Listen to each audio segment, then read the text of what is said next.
favorite writers is here, my dear friend, Pepper Basham. And she writes the most amazing historical, it's set like in the 1920s and around World War I. She writes these great contemporary rom-coms, and her book that comes out next week is a dual timeline. So she does it all. So Pepper, do you want to introduce yourself real quickly? Yeah, sure. And I'm so glad to get to be here with you, Cara, because I love you so much. Yeah, I'm Pepper Basham, and I am an Appalachian native, if you can't tell a little bit from the accent here. I do, like Cara said, write contemporary and historical romance being the bolded word there. I'm a mom of 5, speech language pathologist, pastor's wife, and other things that don't have a title. It's like Pepper and I are so alike because we both write, and we write a lot. And then we've got these full-time jobs, and we've got active families, and we have kids in college and in high school and middle school, and then I have the elementary kids. So I mean, it's just like we're crazy. And there for a while, both of our husbands were pastors, although fortunately for us, that was relatively short-lived. And your husband got promoted, after a long journey. So it's just been kind of a roller coaster year, hasn't it? It's been like last 12 months. Yeah, I think pretty crazy around our families. It hasn't even involved the pandemic, really. I mean, we've had that too. Yeah, exactly. It's been a ride. And I love Joy and Linda and Andretta and Linda and Sonia and Becky. Thanks so much for joining us. And everyone else, feel free to drop comments, because this is supposed to be a conversation. And Sonia's like, you are a busy lady. And I'm like, yes, she is. Well, and Cara and I both love chatting. So please comment. We're good with that. Exactly. Yeah, we're not going to have any problem filling up the time. And then Ian's here. He's calling us superheroes. Thank you. Which is a perfect segue to the first thing we were going to talk about. Funko Pops. So I've got some. So I've got some Wonder Woman ones, because that's my superhero name. And who are yours? I don't have a superhero name. It could be Superwoman. I don't know. But I do have a Superwoman in my Funko Pops. Queen Elizabeth II, and let's see. And you have the strawberry shortcake. I have. Who remembers these? Although they look different when I was a kid. They've gone through about 5 iterations. They have. At least she still has the giant pink hat, because without that, she would not be strawberry.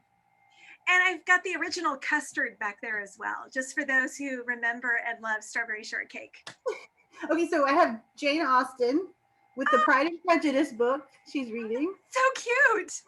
And I have Aragorn. Woo-hoo. And Samwise Gamgee. Oh, that's so fun.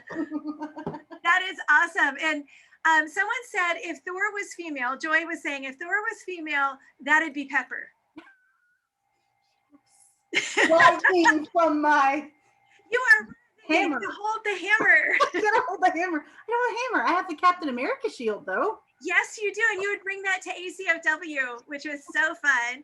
And Rachel said she is Aragorn. And Sonia was like, strawberry shortcake brings back memories. And what's funny is with each of my daughters, because there's 7 years between them, there was a different iteration of strawberry shortcake. So, of course, we had to get them all, because I'm all like, strawberry shortcake. And they still had my original strawberry shortcakes for a while. Oh, we had the Madeline series. We got all the Madeline dolls.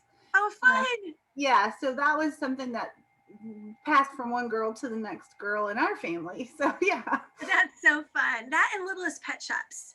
Yeah. Oh, yes. All the Littlest Pet Shops. Mm-hmm.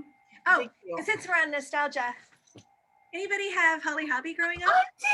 I did! Okay, can I do a story about Hollie Hobbie? Yeah. This was a life-altering Hollie Hobbie story. Okay, so I had my Hollie Hobbie up until the dogs got her. And so, but the bigger story is almost getting run over by the school bus. Okay, so I had the Hollie Hobbie lunchbox, and it was, Yeah. Yes. Okay, right, with the canteen, and you had it all, and you were like, I am Hollie Hobbie. Okay, so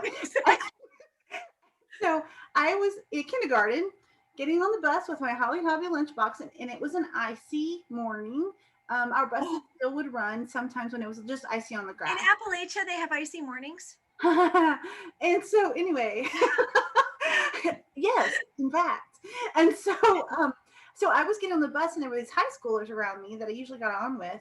And I slipped on the grass and fell under the bus. And the Holly Hobby lunchbox flew from my hand and lodged behind the front tire.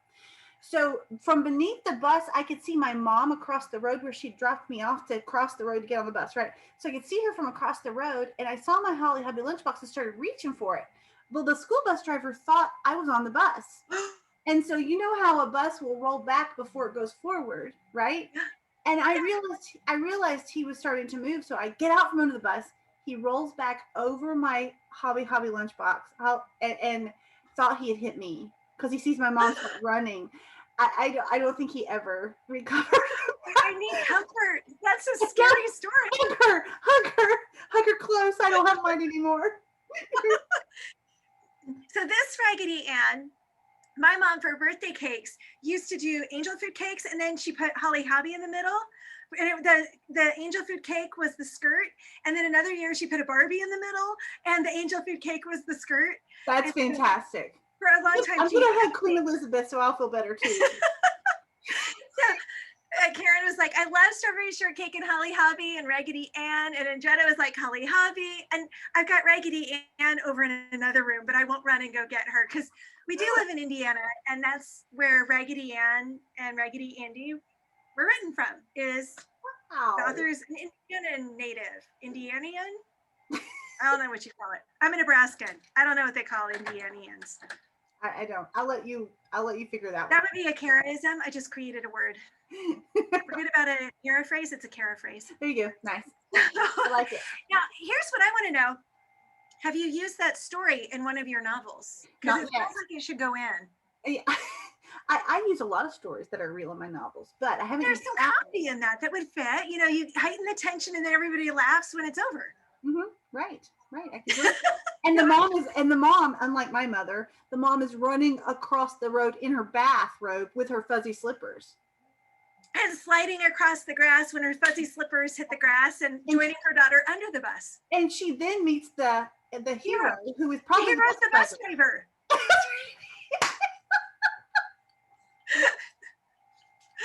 There we go. We got it solved. We got it. We do. The next time you have a plot problem, just throw that in. It'll fit. It'll be perfect. Who needs guns when you can have Holly Hobbie lunchboxes and buses? Exactly. We're always looking for new ways to kill people. Oh wait, those are the books I write. Right. Those are yours. I prefer kiss. I love for the kisses part. Yes. And I'm always like, kisses? I have to put a kiss in? I'm kind of like, I don't know if you were following Jamie Jo Wright on Twitter this week, where she was like, I don't want to write this kiss. And everyone's like, Pepper should write the kiss. And she's like, oh, look, there's a body. I don't have to write the kiss. Yes, that is my kind of book. Although Ian wrote a review of Flight Risk. And Ian, I don't even know if you remember this, but it was like the last two, your review said something like the last 2 pages were steamy. And I was like, my book steamy? And then I went back and I read it. I was like, oh, yeah, that was good. That was really good. Because the romance, I'm like, oh, okay, I guess I have to put it in. 2 thumbs up for that. Elements with the bus for romantic suspense. Yeah. So Joyce says the mouse story is her favorite. Yes, real life story that I put into a book. If you've not read When You Look at Me, do you really want to hear the story? The real story? Oh, sure. I don't think I've read that one. Okay, so I put it in the book pretty close to real life because it was so crazy. It had to go in the book, right? Yeah. And so I was driving from my home in southwestern part of Virginia to work at Radford University. And we lived in the country. And so I was driving down the road and I felt my pants leg move. And I thought it was just the way the pants are moving because I'm driving, right? And I felt there was a mouse in your car? I felt it again and looked down and there's a mouse sitting on my knee.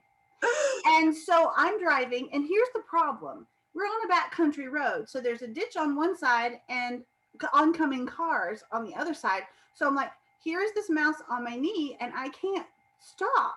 And so I shake my knee. The mouse jumps up on the dashboard and is staring at me while I'm staring at it and trying not to die.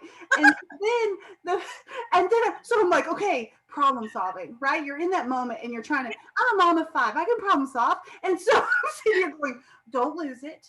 Don't lose it. I would be so far gone at that point. I'd be in the ditch. Okay, so I was like, don't lose it. So I move my hand over to the window to roll down the window because I want to knock it out of the window. Oh, that's good problem solving. That was my plan. And so I start rolling down the window. As soon as the wind starts hitting it, it runs across the dashboard to the other side. And I'm like, I can't get it right now. What do I do? And then it disappears. Whoa. Oh my gosh. And so then I pull over. I finally get to where I can pull over on the side of the road. Open up. I was in my van. Open up all the doors and take my purse and start slamming the purse inside on the seats of the van, thinking I'll scare this thing out.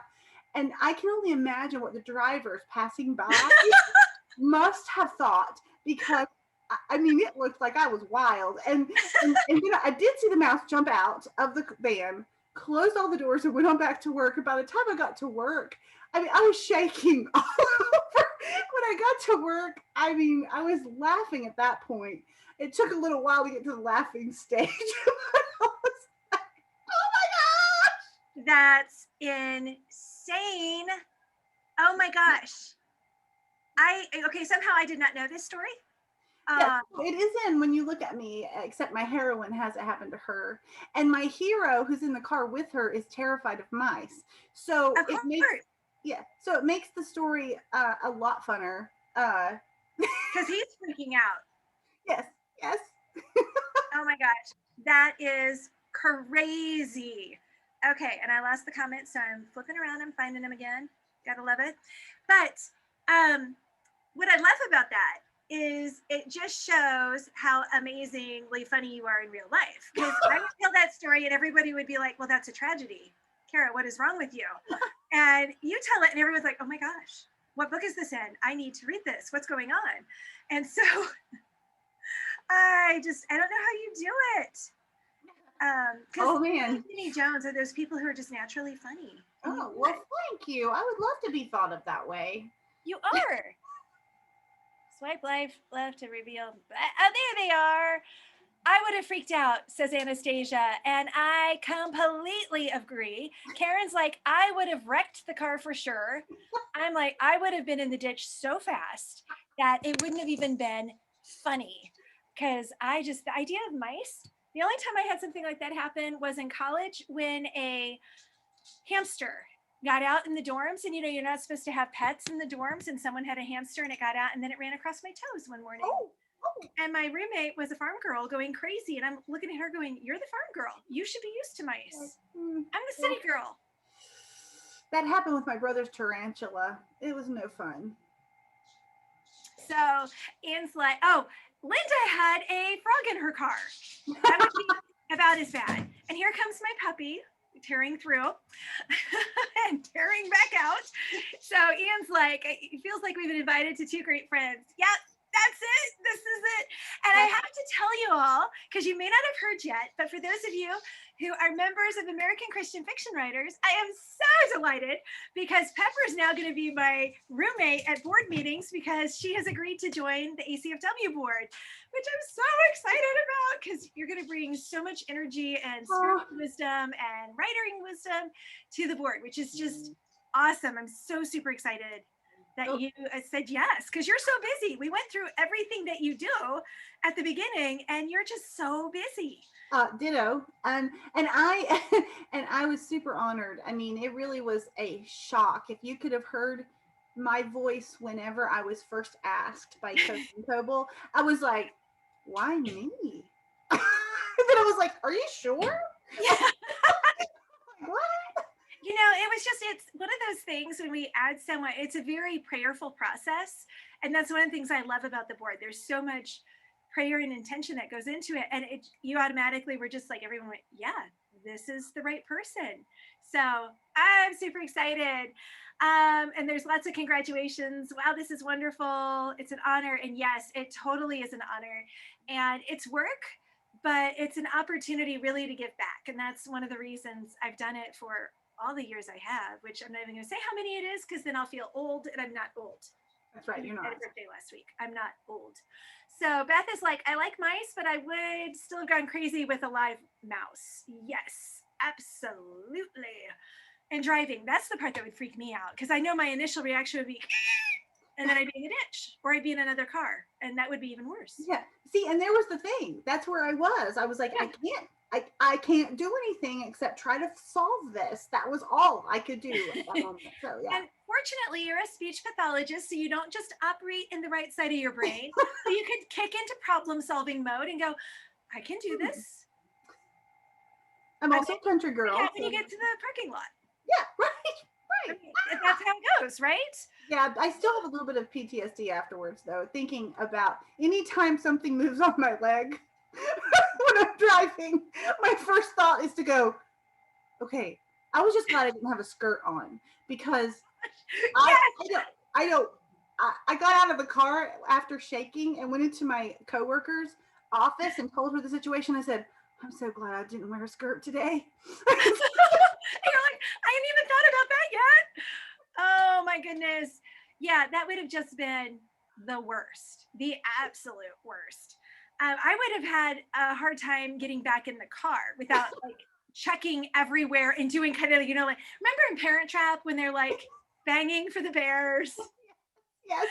I don't know what this is. This is like, every favorite childhood thing today, I guess. I've never pulled these out before. It's because you're so special. Oh, I love it. Yeah, it is. It's so fun. So another fun thing that you have coming up is, and I have to admit, I am jealous. I think that this is such a cool opportunity. Everybody, the pent-up demand for travel is crazy right now because of this whole pandemic thing that we've been surviving and thriving and getting through. Yeah. And you were telling me this week that you're taking a writer trip to Scotland with readers. Yes. Okay. So this is all brand new, and there's a link that's going to be announced next week to give people more of the information and the itinerary and all this stuff. But in February, I was invited by the amazing Laura France to be a part of an author reader tour to Scotland in May 2022. And so we are going to be, cool. I know, we're going to be talking about her stories, and I'm in the process of writing a Scottish story contemporary, very comedic, and nothing like hers.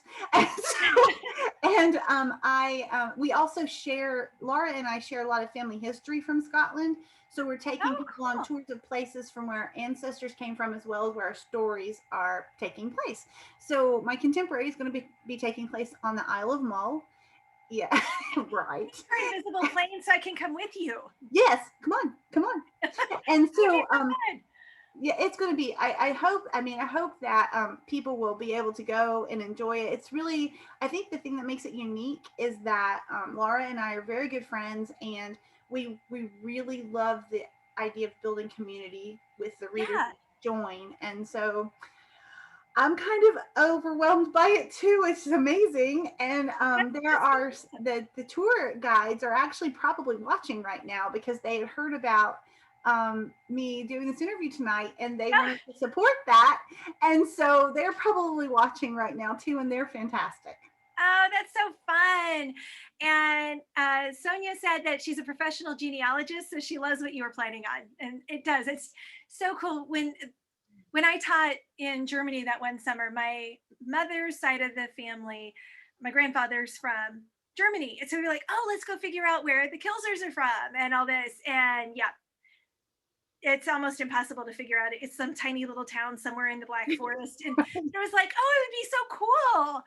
But I think that's awesome that you're combining that with your stories and then going with Laura. I mean, oh my gosh, that's going to be such a fun trip.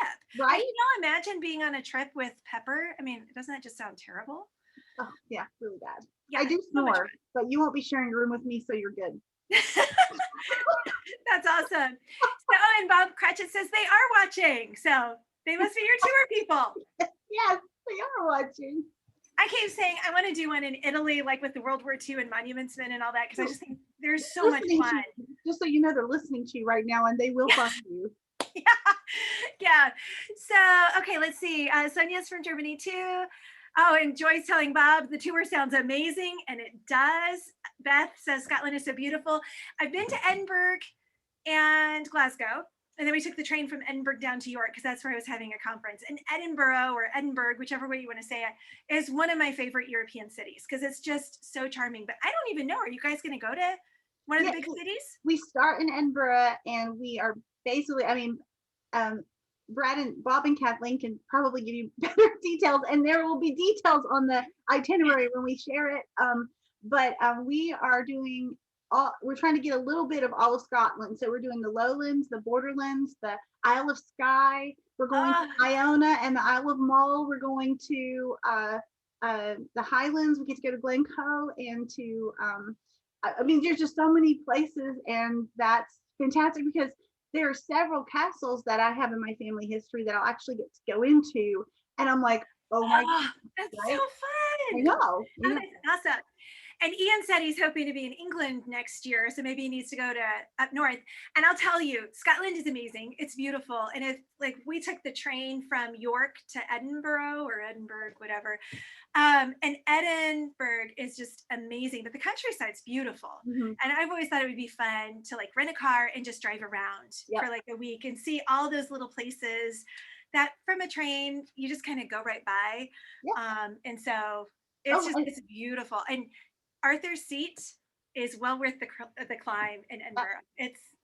But it's a hike, and we came down the wrong side, so we ended up. And I won't take a bus or a taxi. I'm like, we can walk, and it ended up being the longest walk ever. My poor husband was so patient with me.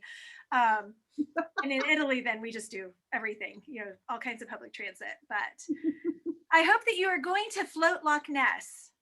Oh, we are definitely going to visit Loch Ness. I don't know if we'll be floating on Loch Ness, but I do believe we're going to be visiting it. And like you said, Cara, Edinburgh is so you feel time there. Oh, you do.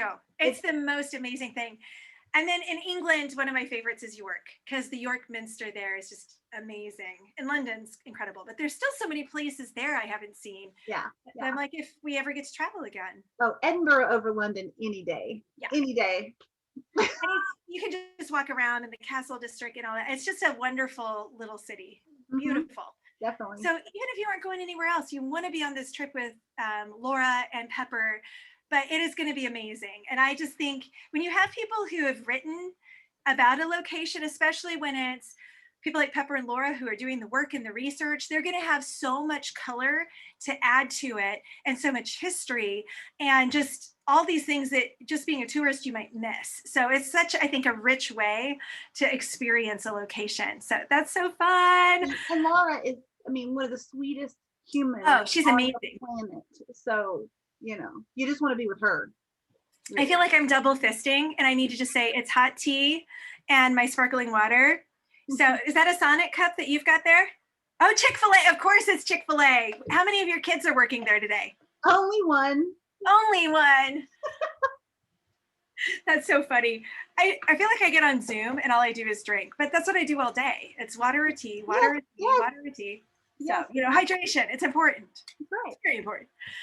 Okay. Can I share the link? Yes, Kathleen, you can absolutely share the link once it's live, and I'll make sure, well, I'm sure Pepper will get it to me, but I'll be sure to share it on my page, as well as you can always check out Pepper's page, and you should totally do that. Okay, so one of the other things, oh my gosh, it's 9 o'clock already. I think we should keep going a couple more minutes. I'm okay if you are. I am. This is so much fun because you're one of my dearest writing friends. I want to hug you right now. And here's the thing y'all don't know. We went through a real challenge a couple years ago, and Pepper was one of my lifelines. So when I say she's one of my dearest friends, I mean, she is one of the people who's seen behind the veil and still, I think, loves me, which is amazing. Amazing. Beth Vogt was one of the other people who I could just really go to and say, I just need someone to pray for me. So we all need those people in our life. And I'm so grateful for Pepper. And then Joy's like, please keep going. Okay, we'll keep going. Twist her arm. Oh, I know, it's the supreme sacrifice, Joy, but because I love you, I will do this. Okay, so next thing. We still got 2 things at least to talk about. At least. The Biltmore. I love the Biltmore. Yes. Love it. But you are like, have this love affair with it because you're always sharing all these wonderful photos and things because you live near the Biltmore. Kind of like in a neighboring town. 10 minutes from my house. Is your next book, is the Hope Between the Pages, the Biltmore book? Yep. Oh, that's perfect. We could talk about both at the same time. Yeah, so here's the backstory on the Biltmore for me. The Biltmore is George Vanderbilt's castle out right near Asheville. When they built it, it wasn't in the city, and now the city's like all around it. Yeah. And people would talk about it, and they'd go multiple times a year, and I'm like, you're crazy, because they would drive from here, and it's a good 10, 11-hour drive from where I live. I drove there. Yeah, you did. We had a wonderful mini reading retreat in December. And then we went because we have friends who had a cabin in North Carolina that we love to go to. And so I was like, okay, we got to go check out the Biltmore. It can't be all that in a bag of chips. And oh my gosh, it was all that in like a dozen bags of chips. It's amazing. But here's the funny thing. So it's built like in 1884-ish. 1895. Okay, so close. She's the expert. She wrote the book set there. Someday I'm going to write a book set there because it's tied to World War II. But anyway, it is. There's a really cool tie that ties into the Monuments Men and all that with the Biltmore. So of course I'm walking through this Gilded Age palace and I see all the World War II story ideas because when I write historical, that's what I write. So I'm getting all these ideas for World War II. But we walk by the swimming pool. He had an indoor swimming pool with electric lights in 1895. Yeah. And I looked at it and went, oh, that's where you kill him. Of course. Of course. And everyone else on the tour is like, yeah. I'm like, I write romantic suspense. This is where you put the body. That's where the ghost is anyway in the house. So you might put a body there. So tell us about your book that's set at the Biltmore. It's like this book has been coming for a long time because you love the Biltmore. Why was this the book that gets set there? Well, whenever Barbara was sending out invites for people who might want to offer a dual timeline book, and I've never written dual timeline, but they wanted to use historic places. And so I was like, well, I don't want to write a dual timeline if I'm not comfortable with the place. So I've almost passed on trying to do it because I couldn't think of a historical place. And I was like, wait, it's right down the road. And I already know a lot about it. And I already love it so much. And so I started trying to put a story together that would involve the Biltmore so I could get into that historic place. And it was so much fun. It just kind of meshed into a sweet story. To show you how much I love the Biltmore, I'm going to turn my computer on. I have a painting on my wall above my writing desk that is the bridge at the Biltmore. Oh, yes, it is. And oh, that's lovely. So I found it at the Goodwill for $15, still with the author letter and everything. So I was like, hey, win for me. Yeah, no kidding.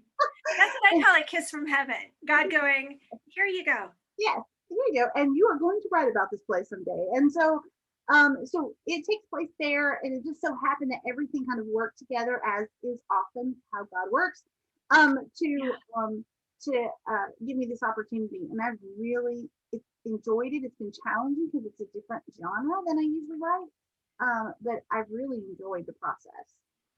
Well, Beth says for your first time slip, you did a wonderful job. Ian said something similar. And Joyce says Pepper knows more about the Biltmore than the people who work there. And I don't doubt that at all. And then Sonia was like, oh, nice picture. And Kathleen dropped the link for the Scotland trip in the comments. So if you're interested, the link's live and they've shared it, which is awesome. I'm sorry, Kathleen, I didn't understand that's what you were asking, but I'm so glad you dropped it in there because it will be amazing. So tell us a little bit about so it's a time slip novel where it's going back and forth, and it releases next week, right? It releases Thursday. Oh, well, happy book birthday. That's so awesome. So a little bit about tell us more about it. Yeah. So it's since it's dual timeline, we got two different storylines going on. We have the historical that happens in 1915. If you guys don't know, my favorite time period to write in is the Edwardian era, World War One-ish era. That's my favorite. And you And do it as so far as well. historical. Thank you. And so it's about the library maid at the Biltmore. She's the one who takes care of the library, the books of the library, and she also helps provide book choices for the guests of the Vanderbilt Oh, at the what Biltmore. a cool job. Mhm. And the story of them is this upstairs downstairs romance. The hero for the historical part of that is just a doll.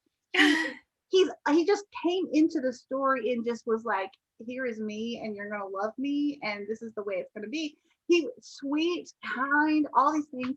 And he had to be those things kind of because a woman of her station in the job that she had would not have pursued something like that because she's very good, and he had to pursue her, and that was fun to write. And then so it starts there in 1915, and then you get to modern day, which is the great granddaughter of Sadie, my historical character. You have the great granddaughter, her name is Clara, and she runs Blackwell's bookshop in Biltmore Village, and it was her grandmother's bookshop that she created. And what happens is they can't find the deed to the bookshop, and they're going to possibly lose the bookshop unless they find the deed. And this whole story happens to where Clara finds the story of her great grandmother that no one knew about. So well, and Ian saying Sadie Blackwell and Oliver Camden are simply wonderful. And you're so sweet. You're gonna have to come back and read the comments because so many people are ready to post their reviews. They've read the book, they love it, and I'm like, I need to get online and order it immediately. Because sorry, go ahead. It just looks amazing. And I love time slip. I love a really well done time slip, and you do historical so well. I mean, that's why I do only World War II, because to get the details right, you really have to dig in. And then with contemporary, there's another level of detail that you have to get right. And it's been interesting. I'm reading some kind of contemporary suspense books, and they're starting to include COVID as something in the past. And so it's been very interesting. And one of them was actually as COVID was happening. So he just kind of built it into his timeline. So it's been fascinating because I'm still like, what would I do with COVID? Because you can't totally ignore it, but nobody wants a book set in the middle of it. And so, it's just kind of interesting. Morgan said she's even more excited about the book now. So connections in the story. What's so interesting is that I've had people in reviews. It's so funny. They have teams. There's Team Oliver and there's Team Max. Max is the contemporary hero. Yeah. And so I've never had that because usually I'm writing one romance, right? Yeah. And so I'm like, oh, and so people ask me, well, which one was your favorite? And I'm going, I don't know. I like them both for different reasons. It's like asking a parent, who's your favorite kid? Right. And Oliver is all the things sweet. He is definitely one of those knights in shining armor characters, okay? But Max is the wounded hero, which is also a very attractive hero type. And he came out of the blue. I had no idea who he was going to be. And so it was really neat to get to see him evolve into who he was. And it was brand new. This whole time slip thing or dual timeline or whatever was very fun because I think you would appreciate this because you do the same thing. I already write historical and I already write contemporary, and getting to do both in the same story was challenging, but also really fun. Yeah. That's what I originally imagined for the Monuments Men. Was that it was going to be 3 books, and there was going to be the contemporary thread that went over all 3, and then the historical would be distinct in each one. And so, because I was like, I want to try that. I think that would be so fun to marry the 2 together. But Terry's like, how do they pick between the 2 teams? And I was listening to it going, oh, so you've got Team Iron Man and Team Captain America. That's right, basically. Which that's awesome because I'm always Team Cap. Until Endgame, and then Iron Man kind of redeems himself. Okay, I thought every time in Endgame. He is the best character. He's the best character for arc, man. He's got it. Yeah, but I didn't realize that until I went back and watched the entire universe in order. And then I went, oh, now I see what they did. Yeah. Because I hated him in 1 and 2. Yeah, sure. Jerk.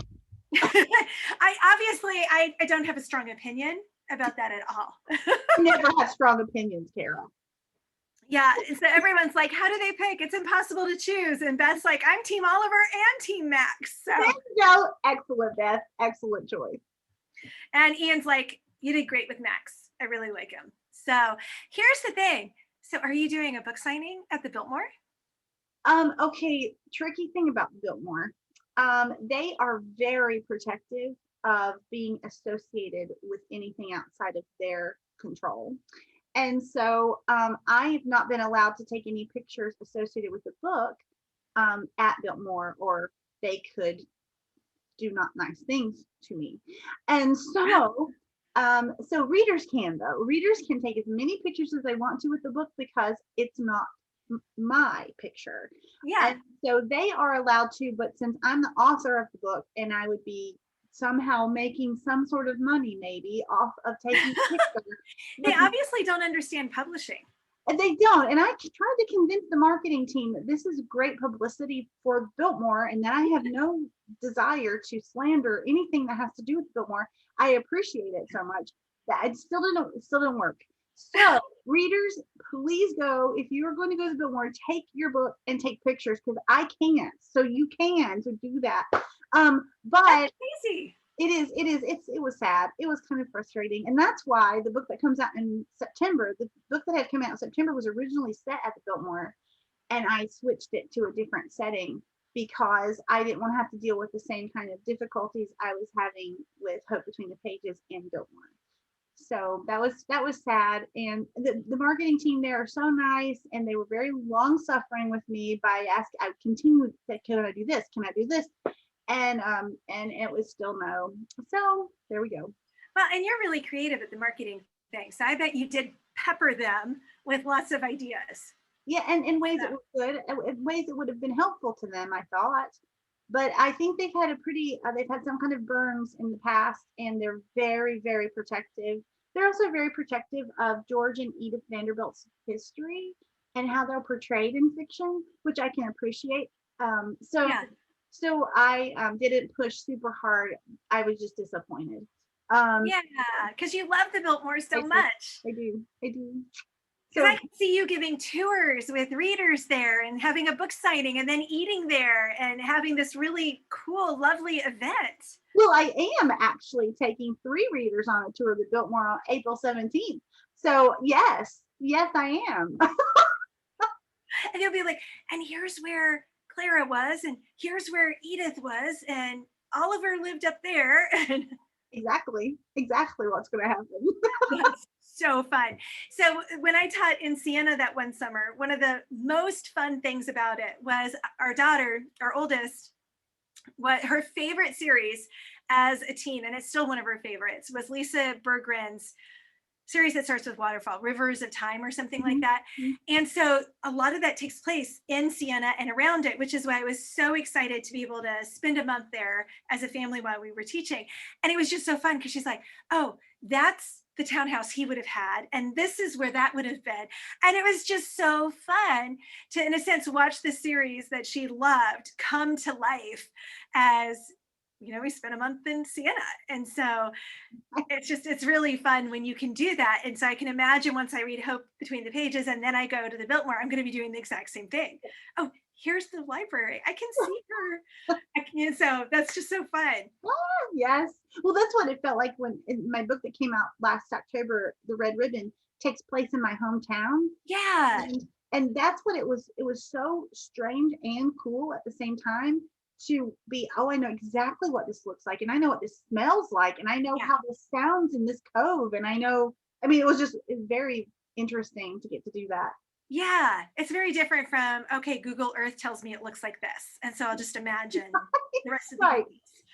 Yeah. Well, we have good imagination, so we can get pretty close. We can. Yeah, that definitely happened with Shadowed by Grace, because I had so many people, because I got the contract, I knew it was coming like right before we left Germany. And all summer I'd been like, okay, if we get the contract, we'll take a long weekend and we'll go down to Italy and see a couple of these places.